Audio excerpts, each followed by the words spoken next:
Welcome to How They Won.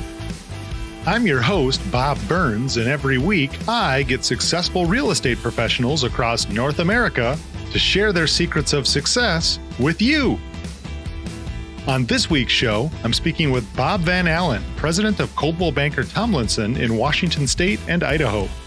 Bob is not your typical real estate professional.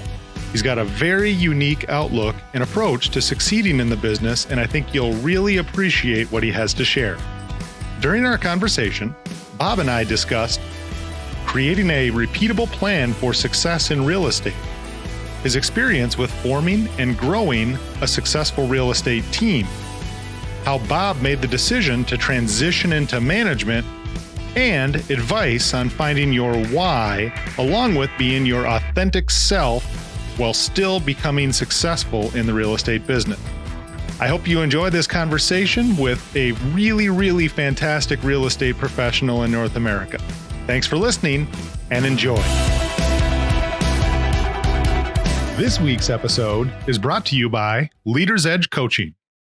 Full disclosure, I am a trainer and a coach with Leaders Edge, but like you, I can choose to do business with anyone, but I choose to work with Leaders Edge.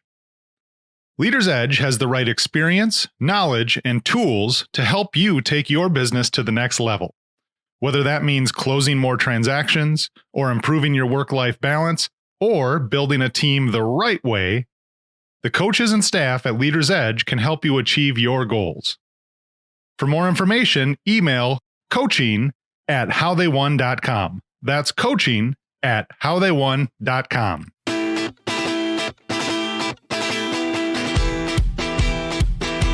I want to start this conversation off by saying that mastermind groups work.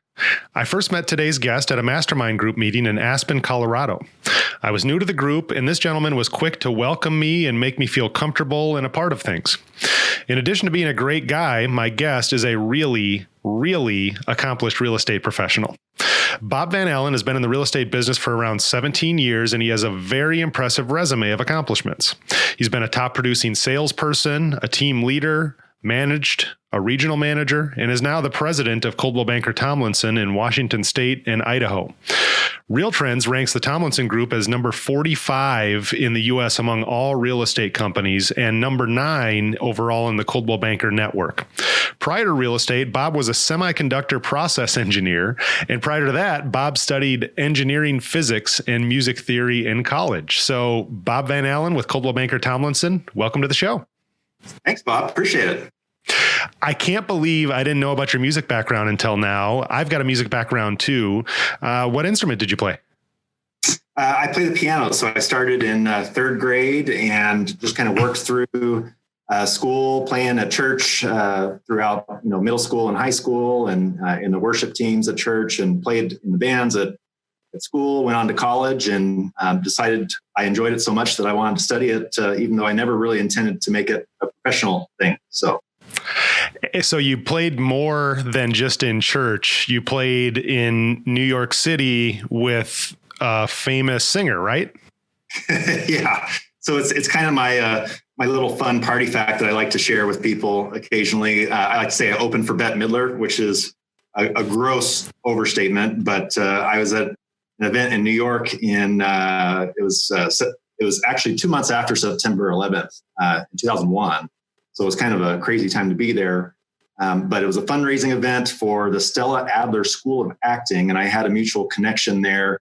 There were lots of famous people: Benicio del Toro, Roy Scheider, obviously Bette Midler. She was there; she sang, but I played one of the opening piano acts for it. So that was kind of fun. That's cool. Now, at that point in your music career, was this kind of old hat, or were the nerves there for you? Oh, the nerves are definitely there. But, obviously I've practiced thousands of hours over the years. Did a senior recital in college before that was probably more nerve-wracking than that experience, to be honest with you, just because of the complexity of it. But yeah, it was a lot of fun. Really enjoyed it. It was just kind of a crazy, surreal experience, though, to be there. That's super cool. One of the things that I took from my musical training that I think applies to the business world, I'd love to get your take on this, is when you're learning a piece of music, getting to the point of being able to play the notes means you're about halfway there to learning the piece. Getting the notes is step one. You're halfway there. To get to the next point, double the amount of time it took you to get the notes to start to add some musicality to it. And now you're at 75%. Double your efforts again, you're at 87.5%, and double again and double again and double again. Each step of the refinement, every step closer you get to being 100%, which you'll never get to, takes double the effort of the prior step. And I think people that don't have a music background can sometimes lose sight of what it really means to pursue excellence or perfection or whatever. But I took that process to prepare for listing presentations or to prepare for a business meeting or whatever it was that I was working towards. That refinement process from music really informed how I've prepared for any opportunity in real estate. Has that been similar for you? Oh, absolutely, Bob. I mean, obviously there's a lot of discipline when you're preparing to perform anything, whether it's music or in the business world or in real estate. When you literally are performing when you're in front of your clients and customers, and you don't want to be fake about it. But there is a preparedness that, to your point, once you know the notes, you can add the artistry, and it can become a little more, instinctual, right? And so I think that there's some tie-ins to what we do in real estate. When you feel comfortable talking to your clients, when you feel comfortable and you're prepared with whatever information you're talking about with those folks, if you're prepared and rehearsed even, it allows you to be in the moment, more musical, right, with what you're doing. And I felt that way very much. I feel that way very much anytime I'm in an important meeting. If I'm prepared for it and I'm really tuned into who I'm talking to and what we're trying to accomplish together, it allows me that fluidity and that kind of artistry, right, versus just being mechanical. So totally makes sense. And it's a little bit counterintuitive, right? So to fully be able to be in the moment takes a lot of preparation before the moment. Exactly right. Yeah, exactly. I mean, it's, I think one of my frustrations, and I know we'll get into kind of the real estate business, but one of my frustrations with the industry generally is that so many people just accidentally stumble into success, right? They kind of accidentally do whatever they do, and without the intention. And I'm really big about going in and having an intention around what you're doing, whether it's, listing and selling homes as an agent, whether it's in the management world, recruiting and developing talent. I mean, whatever it may be. I don't like winging it. I think you wing it when you have achieved a certain level of mastery that just makes it second nature. And I guess that's the kind of the tie-in with music. So that leads me to my first question about real estate. And I want to go way back to when you first got into the business 17 years ago or whenever it was.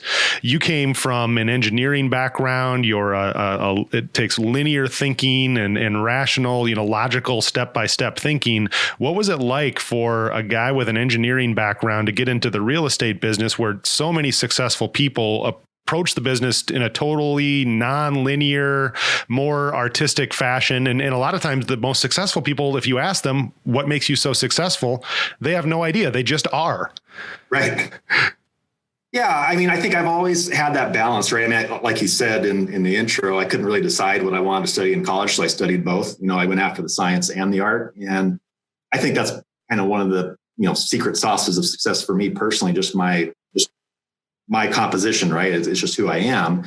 But it was funny, you talk about going into real estate, coming out of engineering. I distinctly remember some conversations with coworkers at the tech company that I was working with. It was like, you're going into, what, real estate?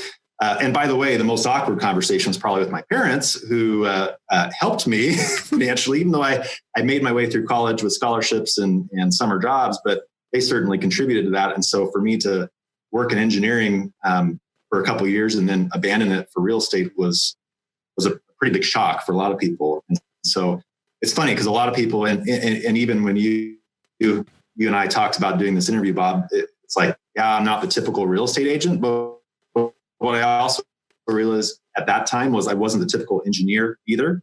That I had a lot more attachment to the relationship and the people side of the business and that entrepreneurial thing that I think attracts so many people to this business. And I've just loved how I've been able to blend the two in my career in real estate. I think real estate is both art and science. I love it for that. What you just said reminds me of one of my friends who started off his career. He's a physicist by training, and he started off his career as a physicist, but he transitioned into a more artistic musical business. He's now the principal timpanist for the Metropolitan Opera in New York. Wow. And it was really interesting. He approached this artistic pursuit with the rigor and precision of an engineer. His practice sessions were timed down to the minute of what he wanted to work on. And he had, he would practice in these like 15-minute intense chunks, and everything was picked apart, and it was almost formulaic the way he approached moving from a very linear business to a very artistic, nonlinear business. I wonder what it was like in your first year of real estate as you began to put together the pieces of what became a very successful career. How did you approach that? Yeah, I mean, certainly I don't want to overstate my analytical nature and pretend that, I have that level of discipline in either my music or my real estate, to be honest with you. But I certainly had a plan. I had a business plan going in even before I gave up my engineering job. What really inspired me into the business was I bought my first home. My realtor was awesome. I took him out to lunch and I said, "Hey, tell me about this whole real estate business. What is it? What's it all about? What's it like being your own boss?"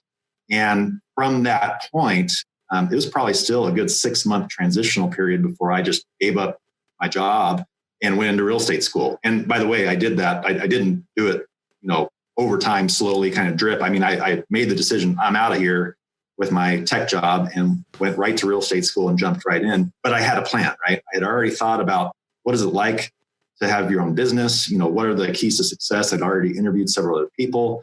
I had some semblance of a business plan, even though I didn't know what I didn't know. And that first year, you're drinking from a fire hose and trying to kind of figure it all out. But yeah, I mean, I have never really gone any step in my career without at least having some sort of a vision for what that step looked like. Doesn't mean I have to have it completely predetermined or figured out, but I at least knew where I was going. There's so many people trying to get into this business, grasping for something solid, grasping for a plan, a step-by-step, a do this first, a this second, a this third. Can you share a little bit about what your plan looked like, what some of the components were, or how you thought about piecing together this plan to totally dive in head first with no safety net? Yeah, I mean, so listen, for me, and I say this to agents all the time, real estate success is all about how many times and how well you connect with people about real estate, right? I mean, it's just that simple. If I don't have conversations with people about real estate, or if I am not good at those conversations, I'm not going to create opportunities to help them and to do business with them. And so I think I knew that very instinctively early on. Even I didn't really have to have anybody tell me that.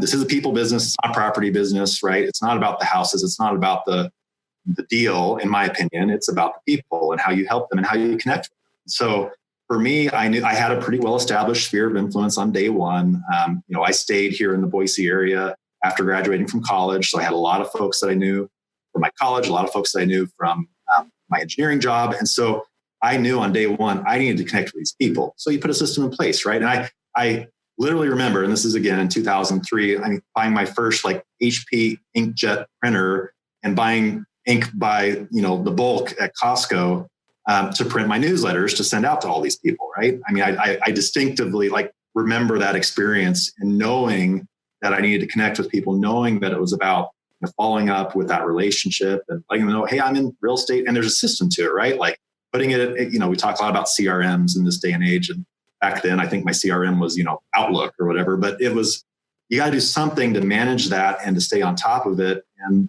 I knew that's where I needed to work first. There were lots of other ways to connect with business. Obviously, I would, did FSBOs and expireds and open houses and all the usual things to build your business. But I knew that you had to start with the relationships you already developed with people that like you and trust you, right? So, but you have to put a system to it. It doesn't just happen.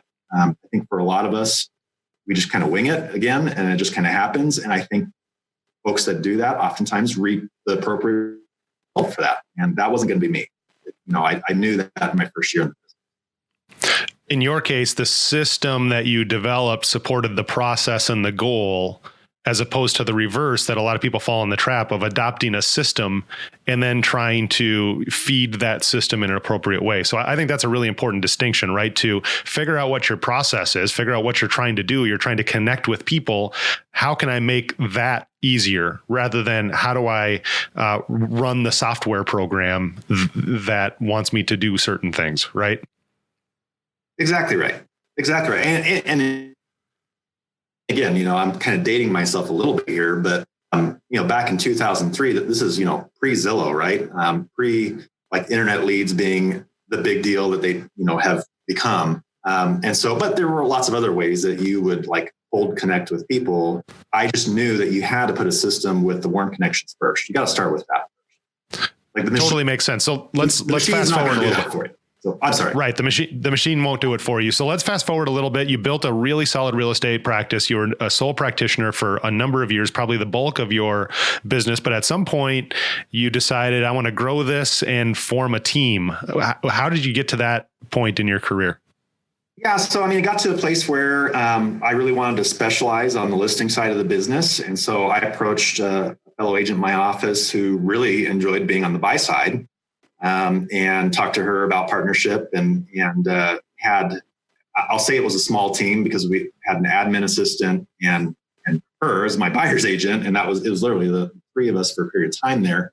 But yeah, it was all about specializing in the things that I wanted to be good at and that I wanted to invest my time at. And for her too, right? It was truly a partnership for her to be able to do the things that she wanted to do in this business. We were both experienced, we had gotten to the place where it was like, let's do the things we want to do. I think that's a theme that runs through a lot of my episodes and discussions with people about teams is do you form a team as a series of generalists that all kind of can do everything, or do you try to specialize in different aspects of the business? And it sounds like in your case, Bob, you were looking for someone who specialized on a part of the business that you weren't as interested in focusing on. Is that Yeah, for me, that works. I wouldn't go so far as to say that's, the only or even the best way to do it. I think what's important is that anyone that's, whether you're a team leader or team member, that again, you do it with intention. You understand what it is you're trying to do and why even be on a team, why be a team leader, why be a team member? What are you going to accomplish with that? What are you going to get out of that? And what mutual value is created in that relationship? One of the things that frustrates me about our industry is that we seem to have swung to a team first concept oftentimes in the minds of a lot of agents and professionals but they don't know why. They haven't figured out why do that other than, I think I can, leverage everybody on my team. And for me, that's just a very short-sighted and shallow way of looking at it. It's got to be, what does this really create for everybody involved in the team? It makes total sense. And from my point of view, I see tons of people doing exactly what you described. They're a successful sole practitioner. And because there seems to be so much pressure or gurus talking about it or the blog posts about it or Facebook about it, I don't really know where all of this pressure comes from to form a team.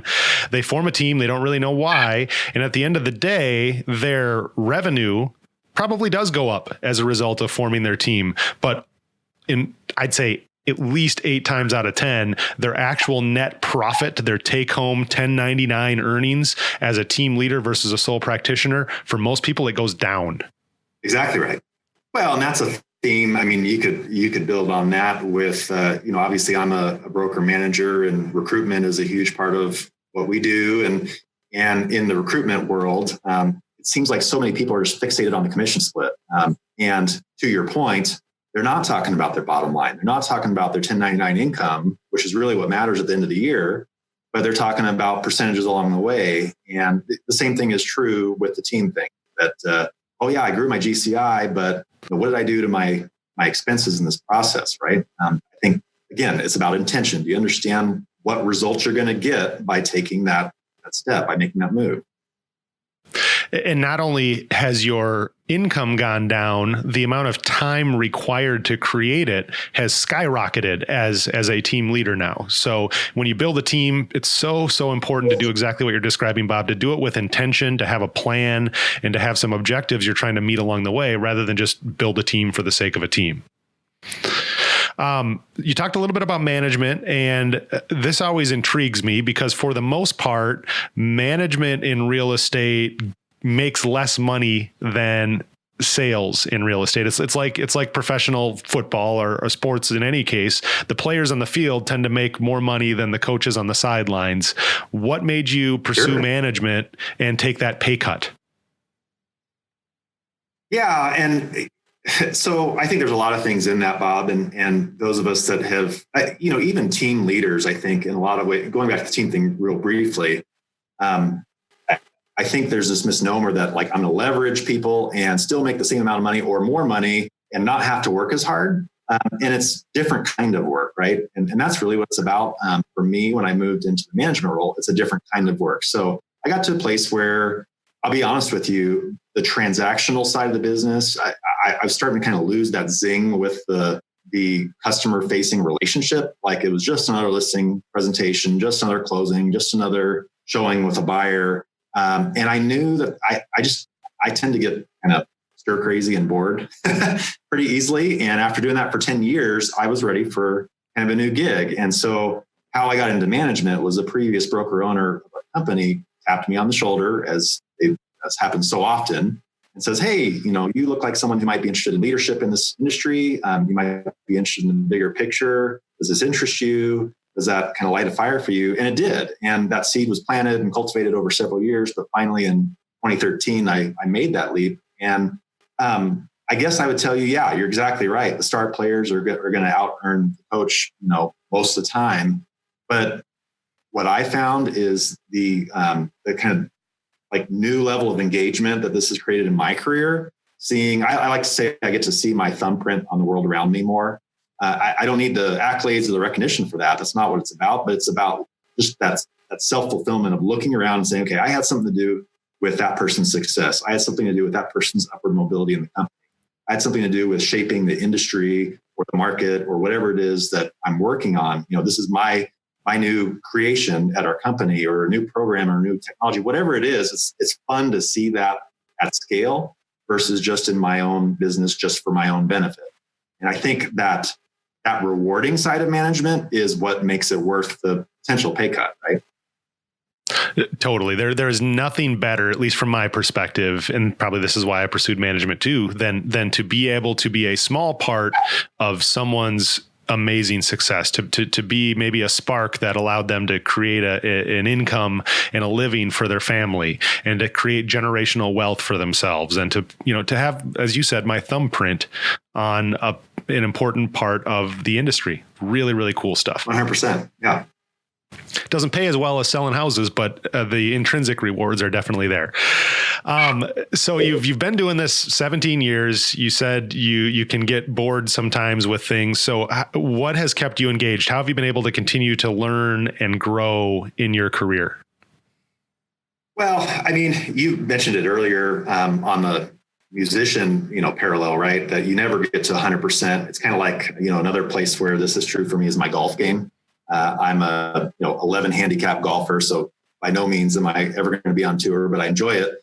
But like you can always be improving, and I think for me that working towards mastery is the thing that keeps me going. So and really working towards bigger impact, right? So I look at like I said, when I moved in management, it went from just impacting me and my team to impacting an office and then impacting a region, and now impacting one of the largest companies in the Northwest, or one of the largest Coldwell Bankers in the network. So I'm going to continue to look for areas to add that positive impact on business, on the industry. I love real estate. I love that in and of itself, real estate isn't the same thing every single day. I think that's one of the things that has made it so interesting for me, is that every house is different. Every transaction is different. Every client is different.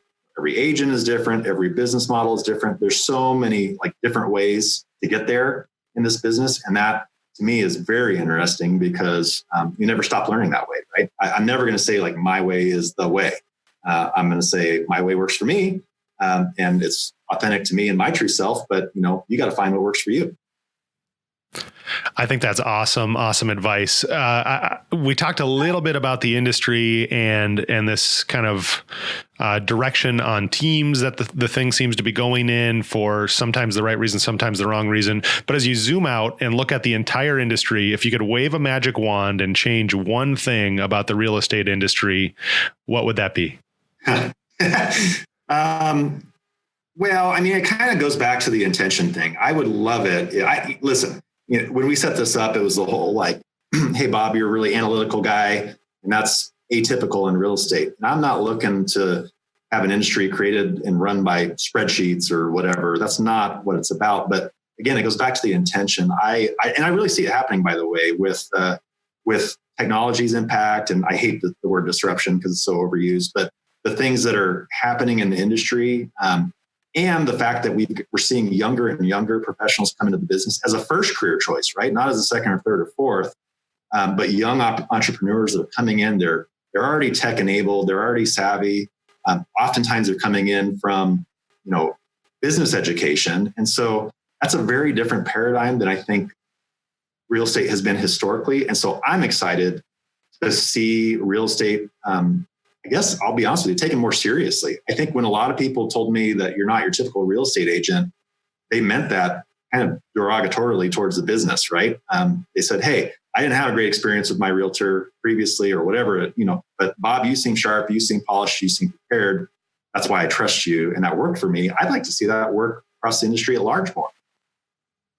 I love that take. And it's a paradox, right? So I feel like the industry is maturing while the average age of the average realtor is decreasing. Right. People seeing this as a first career, not a second career. Not that there's anything wrong with second careers and third careers. That's been the foundation of our industry. And there's many, many incredible people working at real estate in their second career. But I think it's a change, a true shift where people are seeking out a career in real estate brokerage as a first choice. Absolutely. Absolutely.